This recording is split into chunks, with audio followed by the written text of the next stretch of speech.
Hey, what's going on, Nerd fam? This is your boy Gershon. I want to welcome you to Enter the Nerd. Today, we're talking about Ironheart. As I mentioned before, the Ironheart trailer just came out, and I'm indifferent. I wasn't interested before. I'm not interested now. The character has never really meant much to me, especially because a lot of this character hinges on Iron Man, and I'm not really a fan of characters, especially a lot of legacy characters. Like, even when it came to having 1,000 Robins in DC and a whole bunch of Flashes and things like that, I've never really been a fan of that. That's just like a really personal thing. But this character barely had any identity of her own, and it was quite obvious. And even the marketing leading up to this is like the writers and stuff like that, like trying to convince us of that, even though her name is literally Ironheart. I wonder where that iron part came from. I wonder. But a lot of people see criticism of this because I have seen certain articles where it's like, oh, this is the DEI Iron Man, right? And a lot of people want to lean into that. And I think when you lead the conversation with that, like, it makes everyone just going to focus on that and not focus on the fact that the character just isn't interesting, honestly. And a lot of people go, okay, what other black women characters do we have? Okay, I'm glad you asked that question, because I think there are way better alternatives to this character that are already in the universe and some that have not been put in. And all of this is Marvel's fault. Let's get into that. I'll start with the most powerful one that's out there, Monica Rambeau. This character literally just got powers in this universe from walking through a light spectrum, and all of a sudden she's just powerful and she doesn't even really understand what her powers are, and neither do we. Right? Now, instead of doing what they had a chance to do, which was right in the beginning of this entire, WandaVision, where they were like, she was going into space a couple times and she had these missions. It'd been cool if maybe during a mission, she got into some type of incident, she got powers up there, and they were kind of like a latent ability, and then really had her be her own standalone thing, kind of similar to how it was in the comics when she one time led the Avengers, and her being extremely powerful to the point where they called her Captain Marvel. And then, you know, the fact that she's pretty much almost immortal now after these powers. Like, she's a cool character, whether you want to call her Monica Rambeau, Spectrum, whatever. She's dope. And then she also links later on with Blue Marvel, who actually makes her more powerful due to the nature of his powers. But we don't even have to talk about him right now. I'm just saying her and herself. Tiana Parrish, the actress, is great, but they are really just doing weird stuff, like having her fly and then having Samuel L. Jackson say, oh, black girl magic. Like, really?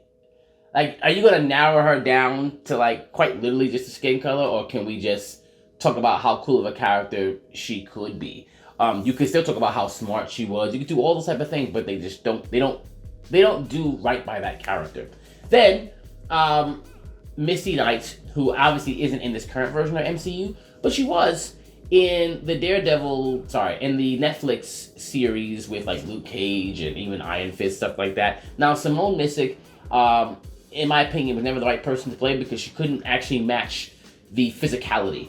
There's actually an actress right now that's in the Continental, very physical, athletic, beautiful. She could absolutely play Missy Knight. You can definitely see her alongside somebody who they'd put as Colleen Wing. Hell, it could still be the same actress that played Colleen Wing. They're approximately the same age, and then doing a Daughters of the Dragon thing would be dope. That's another character right there that you can have, and honestly, they did that wrong. Now, here's the elephant in the room when it comes to the notable ones.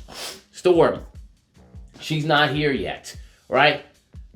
That's because there's no X-Men yet. They haven't really mentioned mutants besides, you know, on a roundabout way with Captain Marvel and stuff like that. They haven't really mentioned them yet. This is Marvel's fault. Once again, because why are they dragging their feet with this? It's something they could have planted here with the Eternals. So, some people have said, hey, well, Marvel just has a black woman character / hero issue. There are only like 4 or 5 notable ones. Where are the rest? There's no more. That's where you're wrong. This is why the mutants are extremely important, because most of the really, really, really cool characters happen to be mutants. And some of them that are underdeveloped, where they appeared a long time ago, you can absolutely take those characters and make them more prominent. Why not? Like the Monet St. Croix, who's part of Alpha Flight, or Cecilia Reyes, who did not look the way she looks in the comic in that movie. She didn't look like the way she was supposed to look like in from the comic, and nobody batted an eye because she wasn't Storm. Right? These are those things that happen. But there are plenty of characters. Murmur, Frenzy, who else? Shard, Silhouette. And they're all mutants. So without mutants and X-Men, they have literally excommunicated quite a few of these heroes that happen to be black women, even young girls. They want diversity, but they choose the most diverse group of heroes to not put into the universe because of, I don't know, reasons. And it keeps on getting pushed and pushed and pushed, and they really could have been here already, if we're being honest, right? And instead of getting what we're getting now, even Shuri, right? Shuri, who is like a super whack version of what she was in the comics, is actually dope in the comics. She's literally almost like a female T'Challa. She's also smart. She's not just this weird like wonderkin who looks like she needs to eat a burger, because I mean, even in her suit, you just don't think she's capable of doing the things that she does. She doesn't have to have all the smarts, and then her brother's kind of not, like, she knows, like, she's not the chosen one like her brother is, but she still has a lot of her own traits, which make her really, really cool, right? And that was something that was, obviously, that decision comes from Ryan Coogler, originally with the Black Panther, the first 2 movies and all that, so it is what it is.